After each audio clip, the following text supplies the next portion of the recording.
Hello everyone. उम्मीद करता हूँ मेरी आवाज़ सभी को प्रॉपर आ रही होगी।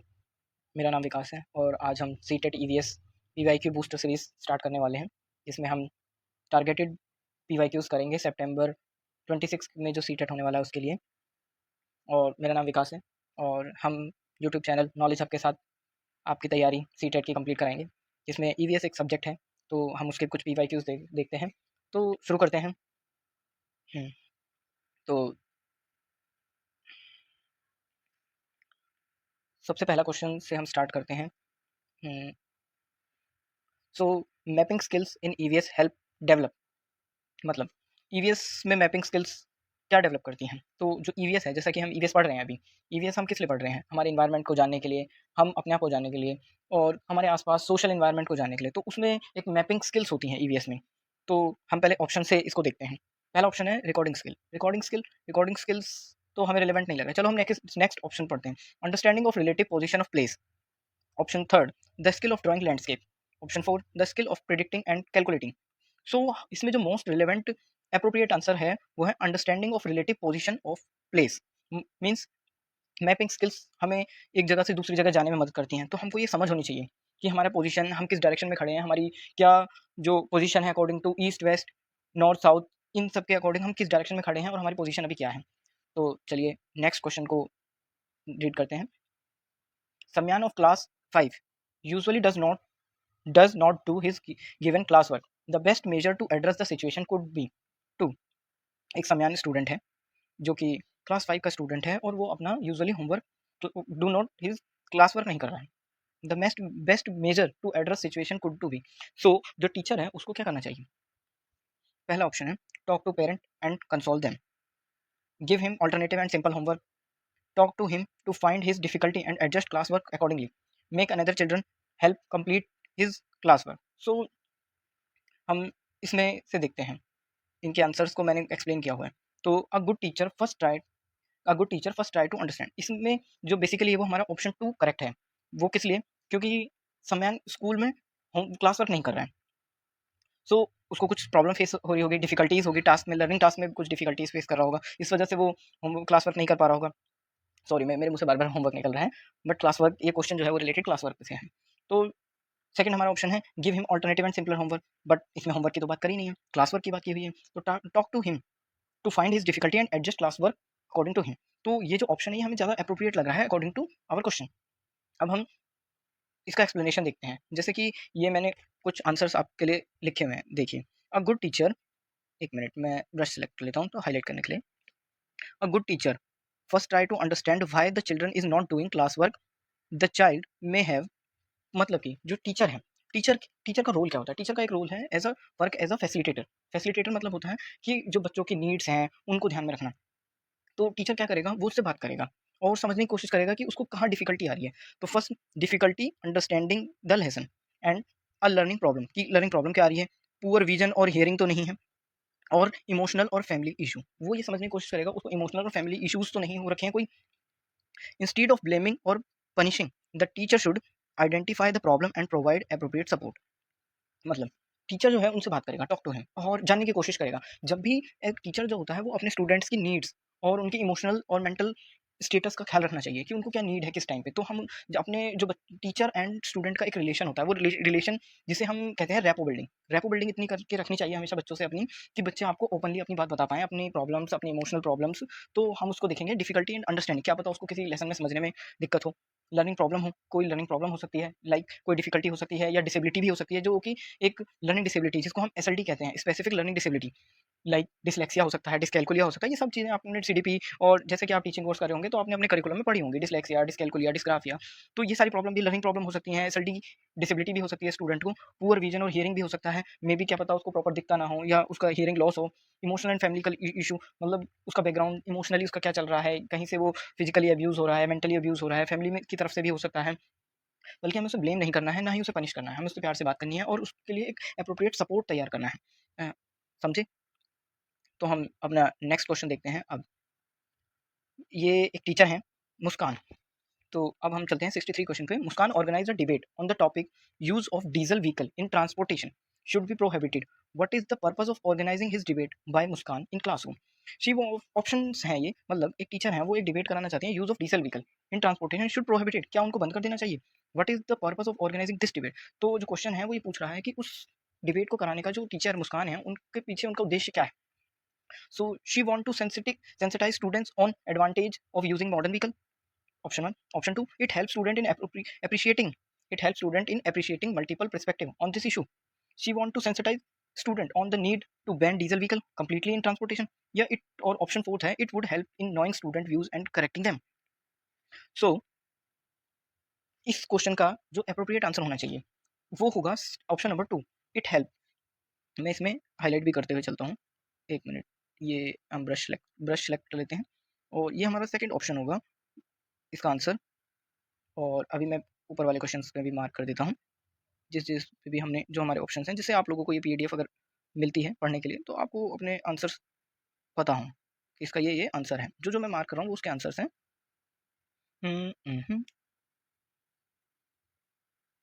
वेट अ मिनट, ये थोड़ा सा कुछ गलत हो गया. हाँ, तो इट्स ऑलमोस्ट डन. चलिए शुरू करते हैं हम आगे की क्लास. तो बेसिकली ये जो हैं मुस्कान जी हमारी एक टीचर, महिला शिक्षक, महिला अध्यापिका, हो सॉरी अध्यापिका नहीं ये हमारी महिला टीचर कह सकते हैं. तो इसमें हम शुरू करते हैं. तो it help student in appreciating multiple perspective on this issue. मतलब डिबेट हम क्यों कराते हैं, इसको हम एक फ़ोटो की मदद से समझते हैं कि डिबेट क्यों ज़रूरी है. पहले हम कुछ अपने इस डिबेट के ऊपर एक एक्सप्लेनेशंस पढ़ लेते हैं कि डिबेट क्यों.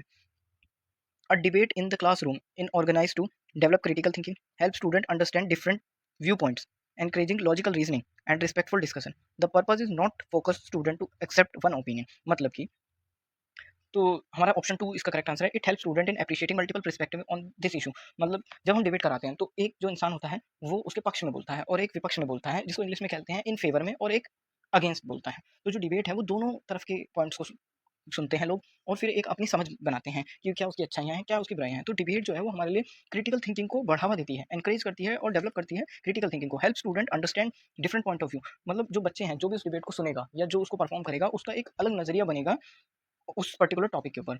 और एनकरेजिंग लॉजिकल रीजनिंग, मतलब तार्किक तर्क के हिसाब से, क्योंकि जो भी अपना पक्ष रखेगा वो अपने तर्क के साथ रखेगा, क्योंकि जो भी बात बोली जाएगी उसके पीछे एक रीजन दिया जाएगा कि वो क्यों बोली जा रही है, उसका रीजन क्या है, किस बेसिस पे बोली गई है, और एक रिस्पेक्टफुल डिस्कशन होगा. अब हम इसको एक फोटो के उससे समझते हैं. ये मैंने एक फोटो लगाई है इसी के ऊपर, आप लोग देख पा रहे होंगे. तो ये जो है, एक मिनट, आप लोग देख पा रहे होंगे, a debate in the classroom is organize to. तो जैसा कि हमारे आप देख पा रहे होंगे, ये कुछ मैं इसमें हाईलाइट्स कर देता हूँ. ये देखिए, डेवलप क्रिटिकल थिंकिंग. ये थोड़ा पेन इसके अकॉर्डिंग नहीं है. हाँ, तो बट ये कलरफुल है इमेज, ये ज़्यादा सही है. तो a debate in the classroom is organize to develop critical thinking, help student understand different view point, logical reasoning and respectful decision. Four, दो पक्ष होते हैं, जैसे इसमें आपको दो स्टूडेंट्स दिखाई दे रहे होंगे जो कि आपको डिबेट करते हुए नजर आ रहे होंगे. और पीछे एक बोर्ड पे लिखा है share ideas not just agree. मतलब अपने आइडियाज़ को शेयर कर रहे हैं, ऐसे ही बिना देखे हम किसी की बातों पे एग्री नहीं कर रहे हैं. तो जो आप लोग जो देख पा रहे होंगे, आपके लेफ्ट साइड में एक लड़की खड़ी है जो उसके फोर में बोल रही है, मतलब पक्ष में, और एक अगेंस्ट में है, और बाकी स्टूडेंट्स आपको नजर आ रहा होगा वो सुन रहे हैं, जो कि मॉडरेटर हैं और वो सुन पा रहे हैं. और the purpose is not to force student to accept one opinion. और ये जो सुनने वाले लोग हैं इनका कोई ये पर्पस नहीं है इस डिबेट को कराने का कि वो एक ही तरफ की बात को सुन के और फोर्सफुली उसी को मारे. तो ये थिंक डीपली, वो डीपली सोचने के लिए मजबूर करती है. डिबेट सुनते हैं जब हम स्पीक, ये डिबेट जो है वो क्लासरूम में इसलिए कंडक्ट कराना अच्छा होता है, एक हेल्दी पेडागोजिकल प्रैक्टिस होती है. ये साइकोलॉजिकल है काफ़ी. स्पीक कॉन्फिडेंटली, लिसन रिस्पेक्टफुली, क्योंकि आप पहले ध्यान से एक जने का पॉइंट सुनते हैं. ये कोई फाइटिंग का मैदान नहीं है, इसलिए आप पहले एक जना आराम से बोलेगा, फिर दूसरा सुनेगा, फिर दूसरा बोलेगा, उसको सुनेगा. ये एक तरीके का ऐसा प्रोसेस है. और ग्रो टुगेदर, इसमें सब एक इंक्लूसिव एनवायरनमेंट में रह के ग्रो कर रहे हैं. तो हम अब अपने नेक्स्ट पीवाई की उसकी तरफ 64 की तरफ पढ़ते हैं. There is a paragraph in class There is a paragraph in class 5 EVS textbook based on Al-Biruni's observation of construction of ponds in India some thousands year ago. What would be the purpose of including this paragraph? एक paragraph है, आपने NCERT read करी होगी class 5 की. एक paragraph है अल बरूनी, जिसमें वो भारत आया था, तो उसके बारे में दिया हुआ था हमें. वो कंस्ट्रक्शन ऑफ मॉन्ड्स के बारे में उस चैप्टर में बताया गया है. अगर आपने रीड की होगी तो आपको पता होगा. तो इन इंडिया, इसमें कुछ ऑप्शंस हैं. पहला ऑप्शन है it help learner to identify source of history.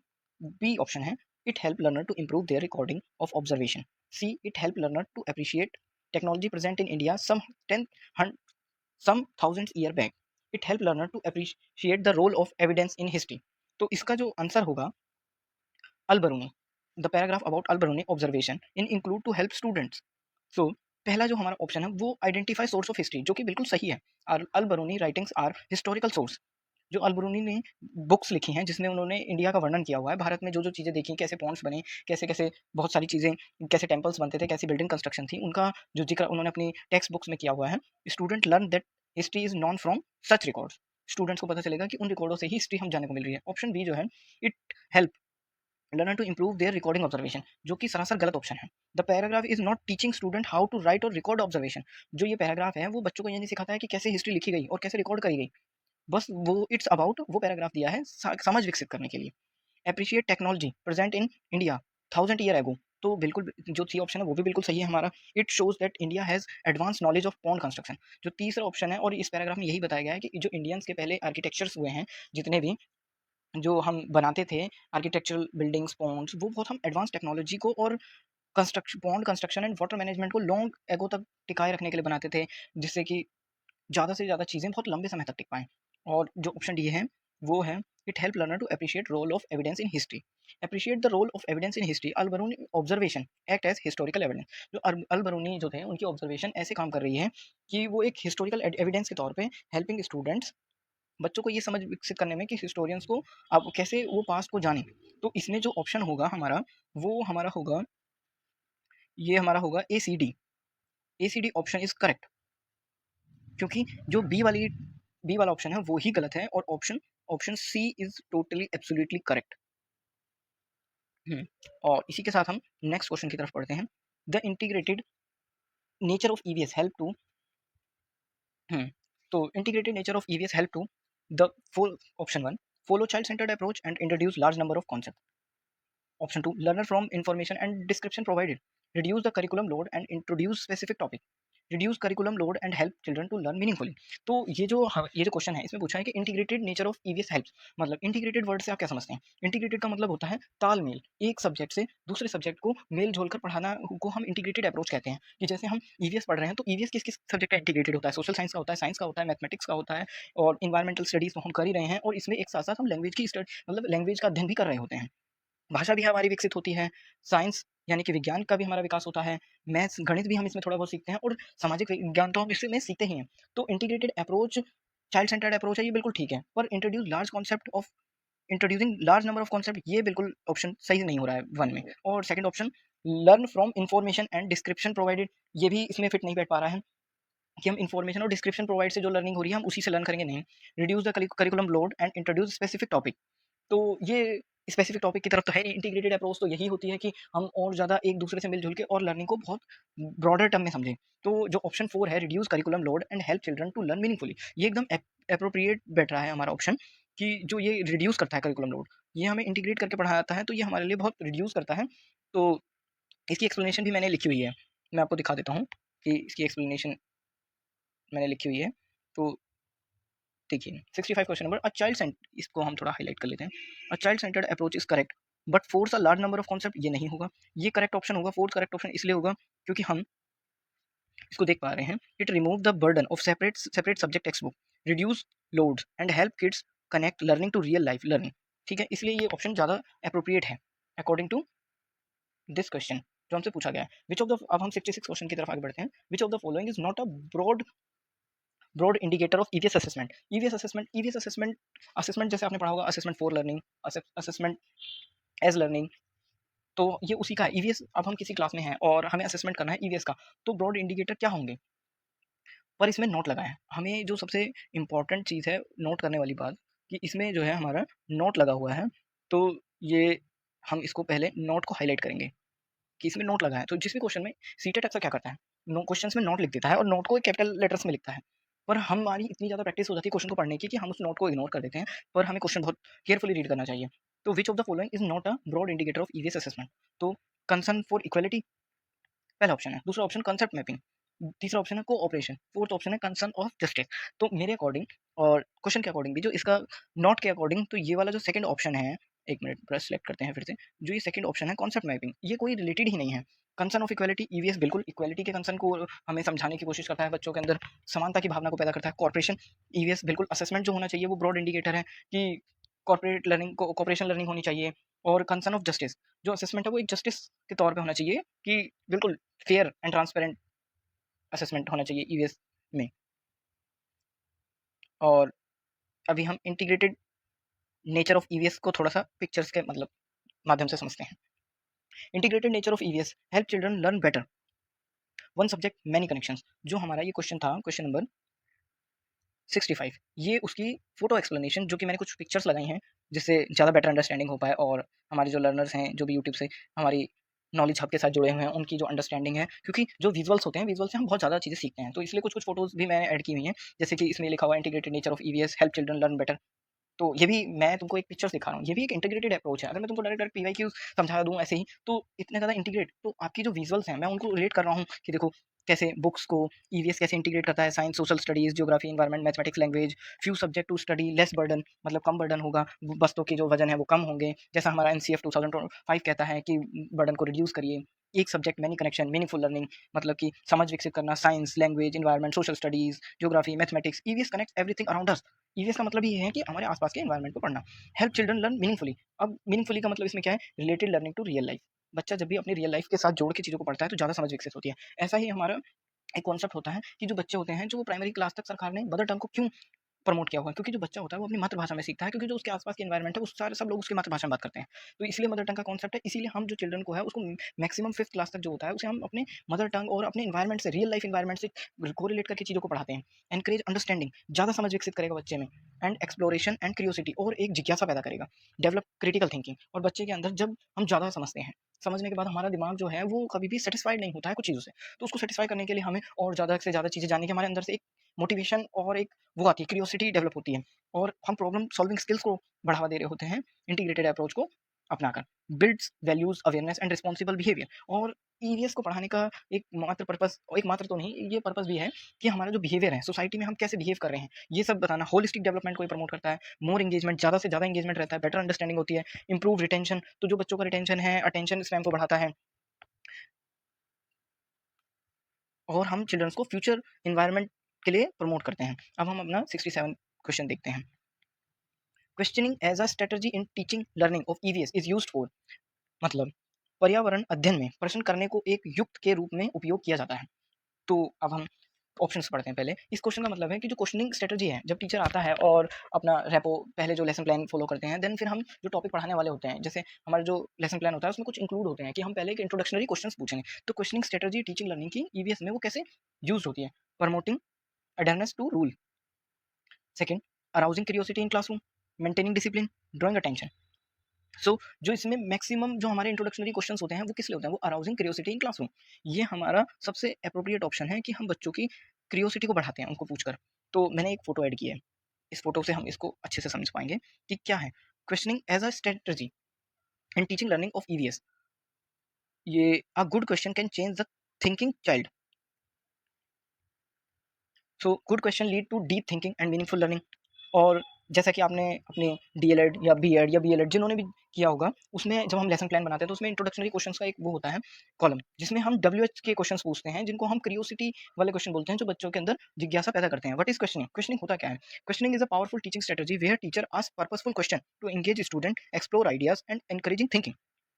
Questioning एक पावरफुल टीचिंग स्ट्रेटजी है जिसमें हम एक पर्पसफुल क्वेश्चन पूछते हैं, बच्चों का अटेंशन को भी एंगेज करते हैं, एक्सप्लोर आइडियाज को भी एक्सप्लोर करते हैं, और एनकरेज करते हैं उनकी सोच को कि वाई ऐसा क्यों हो रहा है, या ऐसा क्यों होगा, और ऐसा क्या है इसके अंदर जिसकी वजह से ऐसा हो रहा है। जैसे कि फॉर एग्जांपल हम एक सिंपल सा फोटोसिंथेसिस का प्रोसेस पढ़ा रहे हैं। फोटोसिंथेसिस हालांकि 5th क्लास से ऊपर का एक कॉन्सेप्ट होता है, पर 5th क्लास में भी लिटिल बिट 5th तक इंट्रोड्यूस हो जाता है उसका बेसिक कॉन्सेप्ट कि सनलाइट की में होता है। तो हम बच्चों को कहेंगे कि हम लोग जैसे खाना खाते हैं, तो सोचो कि पौधे कहाँ से अपना खाना खाते हैं, वो अपना खाना कहाँ से जुटा पाते हैं, या वो लोग अपना खाना कैसे बनाते हैं। तो ये हम क्वेश्चन पूछ रहे हैं, बच्चा सोचकर फिर अलग अलग जवाब देगा, मल्टीपल वो रिस्पॉन्स आएंगे। रिस्पॉन्स आने से हम ये क्वेश्चनिंग स्किल से हमारा एक और फायदा होता है कि हम बच्चे की प्रायर नॉलेज को टेस्ट कर पाते हैं कि उसके अंदर अभी कितनी नॉलेज है। Types of question, factual question होने चाहिए, व्हाट हु वेयर वाले। कॉन्सेप्चुअल क्वेश्चन होने चाहिए, व्हाई हाउ। एनालिटिकल क्वेश्चन होने चाहिए, what if, what do you think. Reflective question होने चाहिए, how do you feel, what next. और example of question in EVS, why are trees important for us, what will happen if water is polluted. अगर पानी प्रदूषित हो जाए तो क्या होगा, पेड़ हमारे लिए क्या क्यों जरूरी है। और how can we reduce waste in our daily life, हम अपनी डेली लाइफ से कचरे को कैसे कम कर सकते हैं। What would happen if there were no animals, अगर इस पृथ्वी से सारे एनिमल्स हटा दें तो क्या होगा। Why is it use in EVS, ये ईवीएस में यूज करना बहुत जरूरी क्यों है। एनकरेज क्यूरियोसिटी, बच्चों के अंदर की जिज्ञासा बढ़ाता है, उनके अंदर का एक्सप्लोरेशन यानी कि जो उनके अंदर जिज्ञासा है जानने की इच्छुकता को बढ़ाता है। नेचुरल एंड सोशल वर्ल्ड को जानने के लिए उनका जो पर्सपेक्टिव है उसको चेंज करता है। Help children connect new knowledge with their experience, develop critical thinking and problem solving skill, promote activity participation, better understanding, asking good question, open mind, अच्छे क्वेश्चन पूछने से बच्चों का दिमाग ओपन होता है। Build learner for real life. चलिए फिर हम इसी में आगे के क्वेश्चन देखते हैं। For with over 50 students in her class, Vani want to engage them in an activity which involve maximum number of senses to enhance learning. Which of the following activity will be suitable for this purpose? तो एक वानी नाम की teacher हैं, वो एक activity perform करवाना चाह रही हैं, तो हमें कुछ एक्टिविटीज़ दी हुई हैं, वो हमें बताना है कि वो कौन सी एक्टिविटी अपनाएं जिसमें स्टूडेंट्स का मैक्सिमम एंगेजमेंट हो सके। Using smart classroom for relevant AV material, option 1। Option 2, organising field trip to a nearby place. Option 3, inviting resource person for community to demonstrate their skill. Option 4, encouraging group discussion. तो हमारा जो option 2 है वो ज़्यादा appropriate है fifth class के students के लिए, कि जो organising field trip nearby places की हमें करानी चाहिए। क्यों? क्योंकि जब बच्चे फील्ड ट्रिप करते हैं तो वो ज़्यादा इंगेज होते हैं, इसलिए हमें फील्ड ट्रिप ज़्यादा बेटर ऑप्शन है। जो इनवाइटिंग रिसोर्स पर्सन, जो हमारा ऑप्शन 3 है, from community to demonstrate their skill, ये हम बड़े बच्चों के केसेस में करते हैं। ये जो रिसोर्स पर्सन है वो कॉलेज लेवल पे आते हैं, वो छोटे बच्चों के लिए वो नहीं है। छोटे बच्चों के लिए फील्ड ट्रिप ज़्यादा हेल्पफुल है, क्योंकि जब बच्चे खुद से जाते हैं, पेड़ों को देखते हैं, छूते हैं, वो एक्टिवली पार्टिसिपेट करते हैं, क्योंकि जो बच्चे होते हैं वो लर्निंग बाय डूइंग पे ज़्यादा फोकस्ड और ज़्यादा लर्निंग कर पाते हैं। इसको हम एक फ़ोटो के उससे समझते हैं। एक मिनट, मैंने फ़ोटो भी अटैच की हुई है। हुँ, ये फील्ड ट्रिप की एक फ़ोटो है। Organising field trip, learning beyond classroom. Field trip जो होता है वो ज़रूरी क्लास के अंदर रहकर सीखना नहीं है, बियॉन्ड द क्लासरूम है। To nearby national park, biodiversity park या कोई भी ज़ूलॉजिकल पार्क है। Help to engage children with maximum involvement, बच्चे ज़्यादा से ज़्यादा एंगेज रहते हैं। और how it help to children, encourage curiosity and exploration, वही जिज्ञासा बढ़ाता है, एक्सप्लोरेशन करने की समझ को बढ़ाता है, समझ को विकसित करता है, कॉग्निटिव डेवलपमेंट होता है। फील्ड ट्रिप में हमारा एक साथ ही हम पैदल चलते हैं, तो वॉक करने से हमारी फिजिकल हेल्थ अच्छी रहती है, और हम एक किसी ग्रीन एरिया को देख रहे हैं तो हमारी हेल्थ भी अच्छी रहती है। Help in observing nature, plant animal and their habitat closely, ये हमारी मदद करता है ऑब्जर्व करने में nature of plant animals and habitat. Promote network communication and social skill, जब हम फील्ड ट्रिप में होते हैं तो सभी लोग एक साथ कोलैबोरेशन में चलते हैं कि भाई सब साथ चलेंगे, सब आपने क्या देखा, हम एक कोलैबोरेशन कम्युनिकेशन स्किल डेवलप करते हैं, सोशल स्किल डेवलप करते हैं, बिल्ड डीपर अंडरस्टैंडिंग, हम ज़्यादा समझ अपनी करते हैं, और ये हमारी मेमोरी में ज़्यादा लंबे समय तक टिकती है। अब जैसे मैं आपको ये फोटो दिखा रहा हूँ, ये फोटो काफ़ी आई कैचिंग है, मतलब हमारी आंखों को ये बहुत अच्छी लग रही है, तो हम जो चीज़ आंखों से देखते हैं, खुद से महसूस करते हैं, उसे हम ज़्यादा समय तक अपने दिमाग में रख पाते हैं। एक्सपीरियंस, एक्सप्लोर, लर्न, कनेक्ट, ये कुछ की कॉन्सेप्ट होते हैं फील्ड ट्रिप के। Experience, explore, learn, connect. How it help EVS teacher, EVS teacher को कैसे मदद करता है, make EVS teaching experiential and more effective. जैसा कि हमारा एनईपी 2020 बात करती है कि हम एक्सपीरियंशियल लर्निंग को सपोर्ट करें। Help in explaining concept with real example, ये रियल एग्जाम्पल से हम कॉन्सेप्ट को एक्सप्लेन करते हैं। Provide rich content for active project and assessment, और ये हमारा एक्टिवली बच्चों का प्रोजेक्ट भी इससे हम असाइन करते हैं, एक्टिविटीज़ भी हम उनको देते हैं, तो जिससे कि हमारे को असेसमेंट करने में भी आसानी होती है कि बच्चों आप एक फ़ाइल बनाइए, जो भी आपने लर्न किया उसके बारे में लिखिए, या फिर अपने आस-पास जितने भी तरह के ट्रीज़ देखे, पेड़ देखे, वो पेड़ों के बारे में लिख कर लाइए। तो ये हमारा सब क्या है, ये एक हमारे लिए असेसमेंट का काम करेगा कि हम बच्चों से कुछ ना कुछ एक्टिविटीज़ करा रहे हैं, प्रोजेक्ट दे रहे हैं। और field trip learning process, plan, set, और फील्ड ट्रिप कराने का एक प्रोसेस होता है, सॉरी। पहला होता है plan, set objective, plan and visit, कि हम कहाँ जाने वाले हैं, प्लान होगा। फिर ऑब्जर्व क्या क्या करेंगे, क्या एक्सप्लोर करेंगे, फिर हम क्या क्या रिकॉर्ड बनाएंगे, नोट डाउन क्या करेंगे। फिर उसके बाद एक डिस्कशन होता है, शेयर फाइंडिंग्स, मतलब आपका क्या नजरिया है, बच्चे खुद से, हम छोटे छोटे एक स्मॉल ग्रुप में बच्चों को बांट के फिर वो लोग डिस्कस करेंगे उन्होंने क्या देखा। फिर ग्रुप्स को फिर हम मिक्स ग्रुपिंग करेंगे, फिर उनको डिस्कस करके फिर उनका एक कनेक्शन बिल्डिंग करेंगे कि उन सबने क्या सीखा। की बेनिफिट होते हैं, better engagement, practical understanding, environmental awareness, responsible citizen बनते हैं। Field trip turn young mind into nature love and responsible citizen, जो फील्ड ट्रिप होता है वो बच्चों को बहुत एंगेज रखने में हमारी मदद करता है। अब हमारा नेक्स्ट क्वेश्चन है 69, व्हाई डज इकरा encourage her learner to read newspaper and magazine in EVS. एक इकरा नाम की टीचर हैं, वो जो सीटेट है वो ज़्यादातर ना एक बच्चों को एक सिचुएशन बेस्ड क्वेश्चन पूछता है, और आजकल तो जैसे कि लेटेस्ट पैटर्न है असर्शन रीजन के तौर पे पूछने लगा, एक स्टेटमेंट देगा, फिर ये थोड़ा 2022 का पीवाईक्यू हम सॉल्व कर रहे हैं, तो इसमें असर्शन रीजन कम है, पर जो लेटेस्ट पैटर्न है वो असर्शन रीजन ज़्यादा देता है। तो हम पढ़ते हैं, जो इकरा एक टीचर है वो बच्चों को एनकरेज करें न्यूज़पेपर मैगजीन पढ़ने के लिए, और ये ईवीएस में कैसे हेल्पफुल है। द लर्न दीज, ऑप्शन 1 है, these help learner to become independent, नहीं इंडिपेंडेंट तो नहीं बनाएगा। These help learner become competitive, हाँ मतलब कॉम्पिटिटिव बनाएगा, पर ये इतना अप्रोप्रिएट नहीं है। These are entertaining resource available, नहीं ये बिल्कुल भी इससे मतलब कि अलाइन नहीं हो रहा है इस क्वेश्चन के अकॉर्डिंग ये option. These help learner to engage with the real world, ये बिल्कुल करेक्ट ऑप्शन है कि दीज हेल्प, वो बच्चों को हेल्प करेगा रियल वर्ल्ड में, मतलब कि इन्वायरमेंट के बारे में, रियल वर्ल्ड में क्या चल रहा है, तो न्यूज़पेपर मैगज़ीन हमें अवेयर करती हैं। जैसे कि इस क्वेश्चन के एक्सप्लेनेशन में भी मैंने कुछ बातें लिखी हुई हैं। 1 मिनट, ये देखिए, these help learner to engage with real world. Reading newspaper can build habit, but independence is a broader life development goal rather than primary pedagogical reason of using them in EVS. तो इसके according newspaper bring local and global issues directly. जो newspaper है उसमें local और global issues आते हैं into the classroom directly, helping children engaging with connection real world, और वो उनको रियल वर्ल्ड से कनेक्ट करता है। ये इसका एकदम करेक्ट एक्सप्लेनेशन होगा। चलिए हम अपने बाकी के पीवाईक्यूज पे चलते हैं। ये 70 क्वेश्चन है, 70, in which one of the following state the meaning Torang is jungle. तो ये हमारा एक एनसीईआरटी का क्वेश्चन है, हम देखते हैं। ये जो है इसका सोर्स है, ये क्लास 5 की एक बुक, क्लास 5 की जो ईवीएस की बुक है उसका ये लुकिंग अराउंड अस वाला जो चैप्टर है उसमें से लिया गया है। और जो उसमें एक कहानी बताई हुई है हमारे ट्राइबल ग्रुप्स के बारे में, ये झारखंड के ट्राइबल ग्रुप्स के बारे में एक स्टोरी है और उसको एक्सप्लेन करता है। तो हमारा ऑप्शन बी जो है इसमें सबसे अप्रोप्रिएट है, और इसको और एक्सप्लेन करने के लिए मैंने एक इमेज को अटैच किया हुआ है।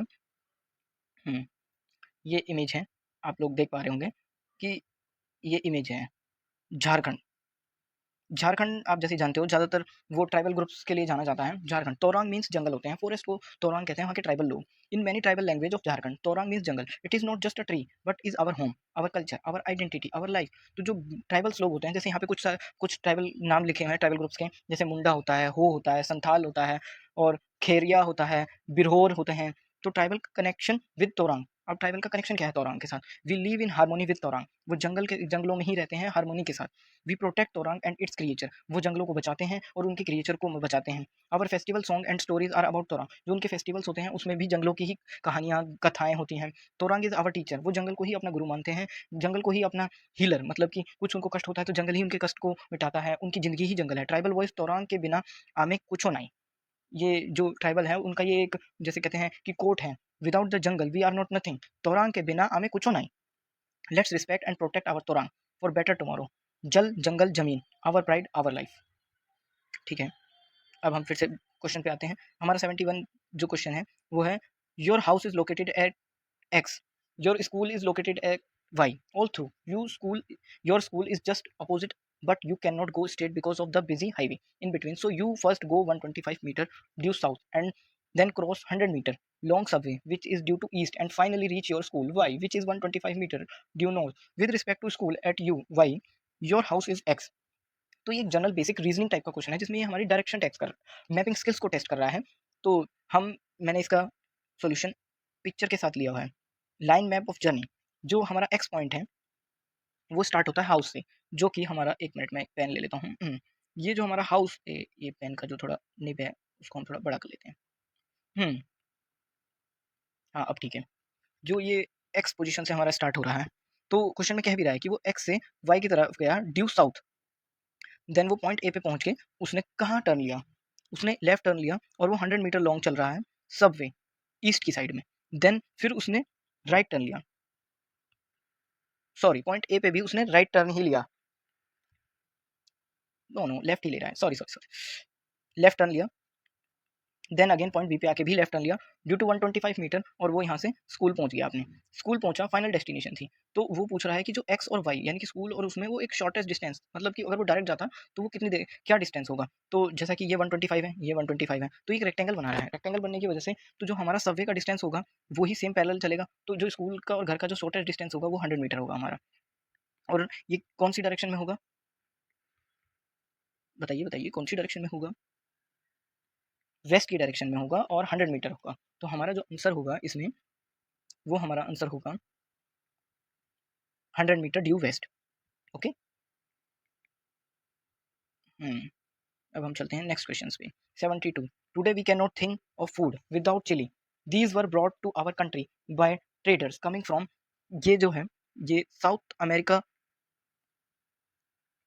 इसका एक्सप्लेनेशन यहाँ पे मैंने लिखा हुआ है। क्वेश्चन नंबर 72, साउथ अमेरिका इसका ऑप्शन 1 होगा। Chillies were brought to India by Portuguese traders originated from South America as a described in NCERT class 5 chapter seeds and seeds.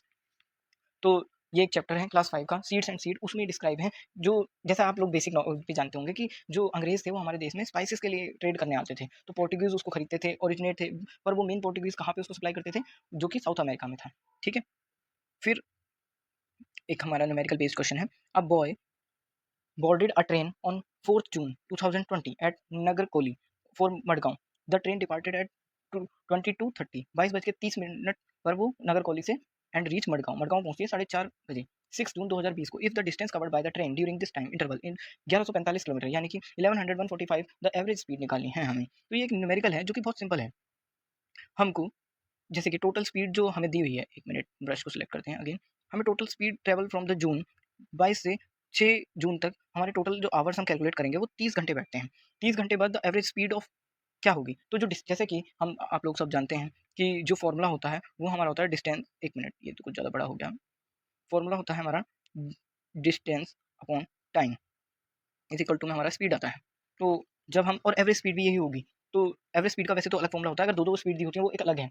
तो एवरेज स्पीड क्या होती है, तो एवरेज स्पीड का भी हमारा यही फॉर्मूला हम करेंगे. जो डिस्टेंस है उसको हम डिवाइड देंगे अपने टाइम से, तो हमारी स्पीड निकल के आ जाएगी किलोमीटर. तो जो कि हमारी स्पीड न्यूमेरिकल होगी वो 38.5 किलोमीटर पर आवर होगी. अब हमारा 74th क्वेश्चन है, which one of the following statement is not true for the honey bee and bee hives. Option 1, most of the bees in the hives are worker bees. बिल्कुल सही है. अब इसमें हम फिर से ये चीज़ नोटिस करेंगे कि इस क्वेश्चन में हमें उन्होंने हमें दिया हुआ है नॉट का कॉन्सेप्ट. तो नॉट नॉट लगा है, तो हम विच of the following statement is not true for the honey bee and bee hives. तो इसमें नॉट का कॉन्सेप्ट है. तो जो हमारी जो स्टेटमेंट है, most of the bee hives is bee in the hives are worker bees. हाँ बिल्कुल करेक्ट है. These are only few males in the hives.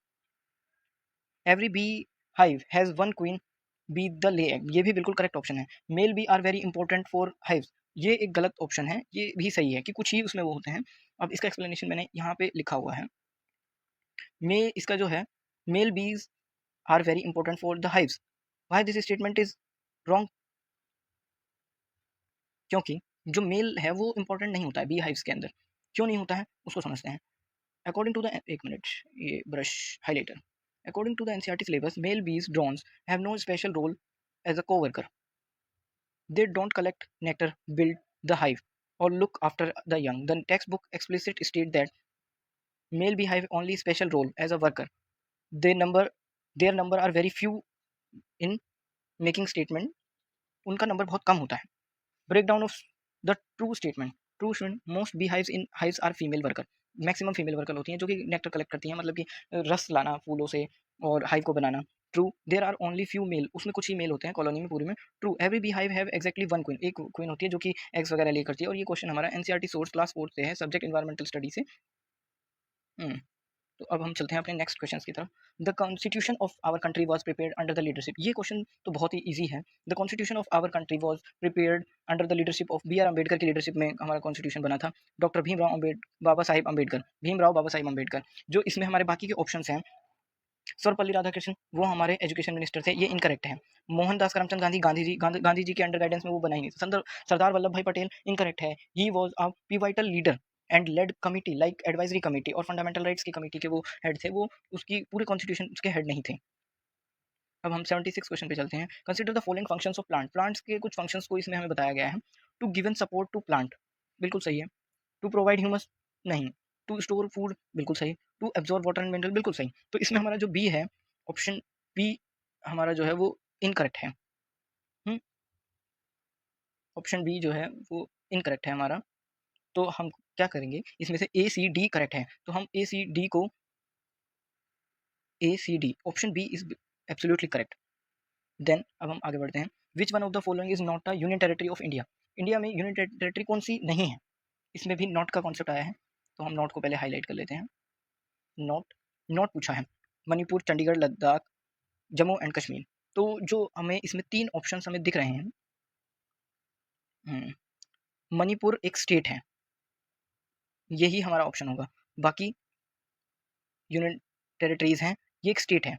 Chandigarh ये एक यूनियन टेरिटरी है. लद्दाख यूनियन टेरिटरी है. जम्मू कश्मीर ये भी एक यूनियन टेरिटरी है. तो जो हमारा इसमें ऑप्शन होगा 77,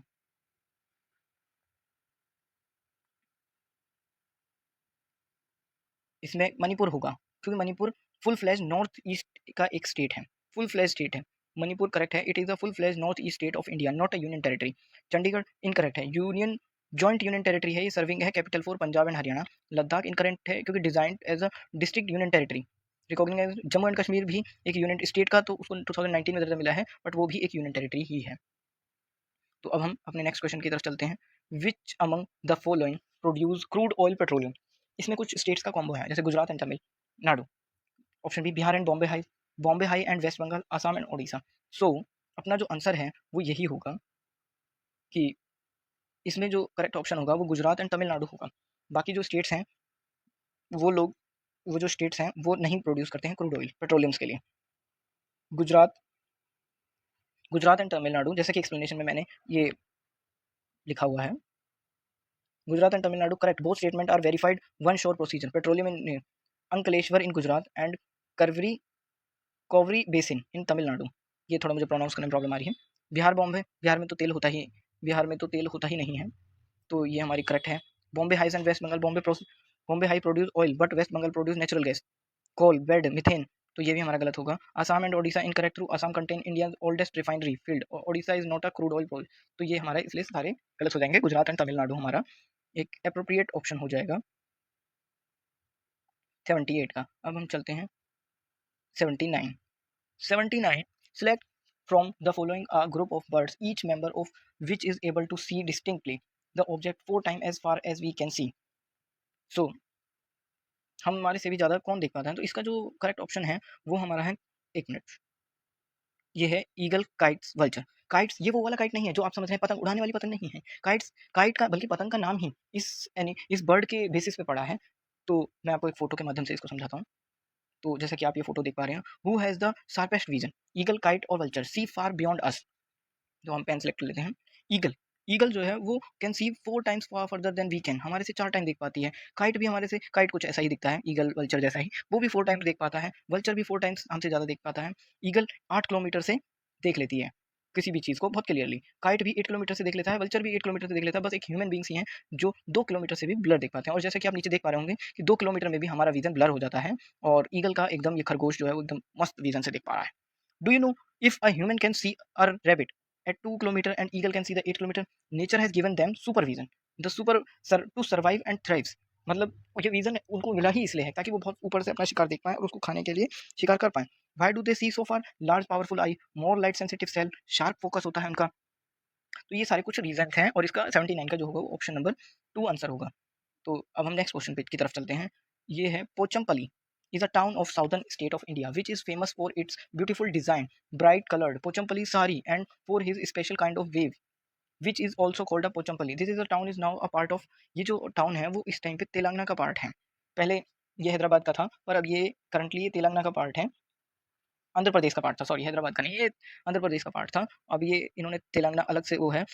पोचमपल्ली टाउन है famous for its traditional weavers originally belong to the Andhra Pradesh. और ये पोचमपल्ली साड़ीज बहुत फेमस होती हैं, आपने सुना होगा और आपने पढ़ा भी होगा ईवीएस की बुक में। तो नेक्स्ट क्वेश्चन 81 की तरफ चलते हैं। Select the following group of eatables each member of which rich in iron. Iron से भरा हुआ कौन सा वाला ज़्यादा होगा। सो मैं आपको इसकी एक्सप्लेनेशन के थ्रू समझाता हूँ।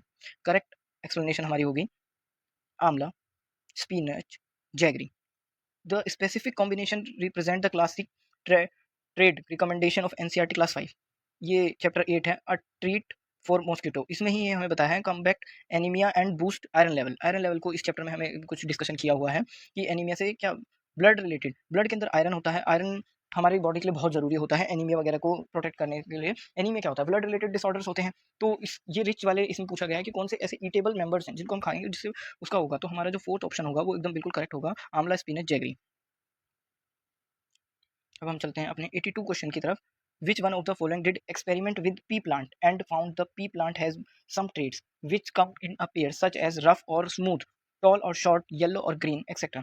तो ऐसा जैसा कि एक्सपेरिमेंट हम 8th क्लास में पढ़ाई किया हमने, बहुत फेमस एक्सपेरिमेंट है कि उन्होंने ये हेरिडिटी और एवोल्यूशन के ऊपर एक एक्सपेरिमेंट किया था। और जो ये हमारे जॉर्ज मेंडल साहब थे, इन्होंने एक मैथमेटिक, ये एक चर्च के फादर थे, और इन्होंने वहीं पे पी प्लांट जो होता है मटर के, उस पे वो एक्सपेरिमेंट किया था, पेयर्स बनाए थे, कोई येलो है तो येलो ग्रीन शॉर्ट टॉल उसमें बनाए थे।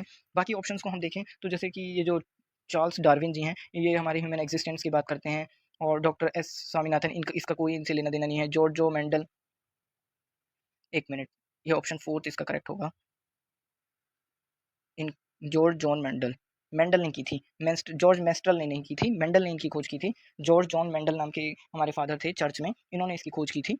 तो बाकी ऑप्शन हमारे अकॉर्डिंग टू क्वेश्चन अलाइन नहीं है, तो जॉर्ज मेंडल साहब ने हमारे को पी प्लांट के ऊपर रिसर्च दी थी।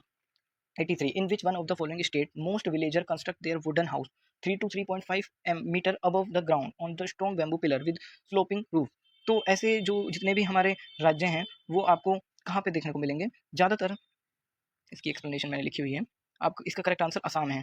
Assam has heavy rainfall. Assam में सबसे ज़्यादा बारिश हैवी रेनफॉल होती है क्योंकि नॉर्थ ईस्ट के स्टेट्स हैं, वहाँ पे हैवी रेनफॉल देखने को मिलता है। कोज फ्रीक्वेंट फ्लडिंग, तो बाढ़ आ जाती है, तो विलेजर बिल्ड करते हैं स्लोपिंग रूफ और स्ट्रॉन्ग बैम्बू पिलर्स पे 3 to 5 metre above the ground. और ये जो टॉपिक है ये हमारा हाउस लाइक दिस, ये हमारा शेल्टर वाली थीम के अंदर चैप्टर को डिज़ाइन किया गया है। तो इस वाले क्वेश्चन का हमारा जो आंसर है वो हमारा होगा Assam. Option 1 is correct. Then, with respect to the location of Delhi on the map of India, the direction of the location of Gandhinagar capital and Patna capital of Bihar represent, तो इसका जो हमारा option होगा, मैं आपको ये explanation जो मैंने लिखी हुई है उसके अकॉर्डिंग ही समझाता हूँ। ये साउथ वेस्ट की डायरेक्शन में ऑप्शन 2 हमारा होगा। Looking from Delhi Gandhinagar lies in the south west direction while Patna Bihar lies toward the south east direction. There is a slightly type of official option. तो जो हमारा इसका ऑप्शन नंबर 2 वो जो होगा वो बिल्कुल करेक्ट होगा, साउथ वेस्ट। चलिए अब हम अपने नेक्स्ट क्वेश्चन की तरफ चलते हैं। How will you plan for an integrated EVS classroom? EVS classroom को हम कैसे प्लान करेंगे? Arrange separate teacher for science and social science, जैसा कि अभी हम ऊपर पढ़ के गए हैं। इंटीग्रेटेड के बारे में हमने क्या पढ़ा था, जो इंटर रिलेटेड करके पढ़ा है। अरेंज सेपरेट स्पेशलाइज इन एनवायरमेंटल साइंस नहीं। कंबाइन 2 और more subject area into one lesson, ये वाला जो ऑप्शन है वो हमें कुछ कुछ अप्रोप्रिएट लग रहा है। बाकी पढ़ते हैं fourth option, separate all the subject into a different plans. तो हमारा जो थर्ड ऑप्शन है वो बिल्कुल अलाइन कर रहा है हमारा क्वेश्चन के साथ कि इंटीग्रेटेड जो कंबाइन करके पढ़ा है 2 और मोर सब्जेक्ट एरियाज को इनटू वन लेसन। ये इसको हम एक फोटो के उससे भी समझते हैं। ये मैंने फोटो भी डिजाइन की है एआई के द्वारा। 6 मेजर थीम्स हैं। नो नो फोटो हमने ऊपर देखी तो थी, वो कहाँ गई? इंटीग्रेटेड, जैसे कि इंटीग्रेटेड हम साइंस सोशल साइंस, तो ये सारी चीज़ों को एक ही अलाइन करके पढ़ाना ही इंटीग्रेटेड अप्रोच होती है, उसी को बोलते हैं। तो ये जो वाला जो क्वेश्चन है इसका आंसर कंबाइन 2 और more subject area into one lesson. अब हम पढ़ते हैं 86 क्वेश्चन अपना। Which of the following is one of the 6 themes suggested in EVS syllabus as per the NCF? जो 6 थीम थी वो हमारे सीबीएसई के एनसीएफ के अकॉर्डिंग ये सजेस्ट करी गई है। Things we make and do, how things work ये नहीं होगा, मटेरियल ये भी नहीं है, और नेचुरल रिसोर्स ये भी नहीं है। तो जैसा कि मैंने एक्सप्लेनेशन में भी ये रहा फोटो ऐड किया हुआ है। 6 major theme of EVS. Family friend, पहले ईवीएस जब भी 3 टू 5 क्लास में ईवीएस हैं तो उसकी कोई 6 मेजर थीम्स हैं, किस किस अंडर में बच्चों को हम अपने एनवायरनमेंट के बारे में पढ़ाएंगे। फैमिली एंड फ्रेंड, जिसके अंदर हम पढ़ाते हैं relationship, work and play, animals, plant, food, shelter, water, travel के बारे में।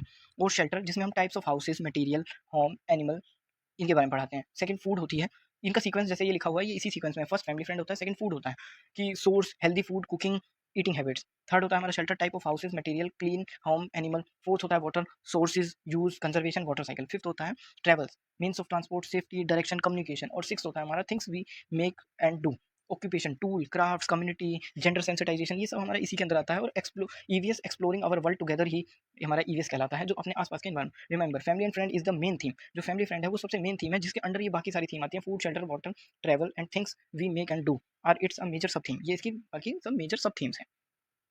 तो जैसा हमारा क्वेश्चन कह रहा है things we make and do, ये एनसीएफ के द्वारा ऐड करी गई थी। What should be avoided in ये एन एनकोडेटल रिकॉर्ड, जो कि what should be avoided in encodatal record? Identifying mainly problematic situation, making statement of judgment, identifying strength and weakness, identifying children area of interesting relationship। इसको हम आपको option की तरफ उसे समझते हैं। ये 87 क्वेश्चन, तो इसको हम समझते हैं। Identify mainly problematic situation, avoid assessment, should look at positive growth और जस्ट प्रॉब्लम। तो जो हमारा पहली स्टेटमेंट है वो कुछ कुछ ठीक है। And then making statement of judgment, avoid record must be purely factual, not personal, teacher opinion. Identifying strength and weakness, keep essential understanding child true progress. Identifying interest and relationship, keep help track social and personal development। तो हमारा जो option number 3 है A and B, the two practice that must be strictly avoided, इसमें हमसे पूछा ही गया था कि कौन सी हमें अवॉइडेड करनी चाहिए। Identifying mainly problematic situation, avoid, हमें अवॉइड करना ही नहीं है। पॉजिटिव ग्रोथ को, मेकिंग स्टेटमेंट ऑफ एडजस्टमेंट, जैसे कि अभी हम क्वेश्चन में पढ़ते हैं, identifying mainly problematic situation, making statement of judgement, हमें जजमेंट बनानी ही नहीं है। तो जो इसमें पूछा गया है कौन से एनी कोडल रिकॉर्ड्स हैं, वो ए एंड बी है, जो कि हमारा आंसर होगा थर्ड ऑप्शन हमारा बिल्कुल करेक्ट होगा। अरे यार ये चल क्यों नहीं रहा है, A and B, A and B option हमारा बिल्कुल करेक्ट होगा। इसके बाद हम थीम्स देख ही चुके हैं, अब हम चलते हैं। समिता वांटेड, ये हमारा क्वेश्चन है, Samita wanted to sensitize her learner about gender disparity and stereotype related to work. What should Samita choose to do in her class for following suggestion? Ask only boys to sweep the classroom daily. Invite a student's mother to class who is an auto driver. Present drive students with stereotypically model. Show flashcard or different kinds of worker. तो basically इसके लिए मैं एक photo दिखाना चाहूँगा, जो कि है understanding the gender concept, equality, respect and dignity.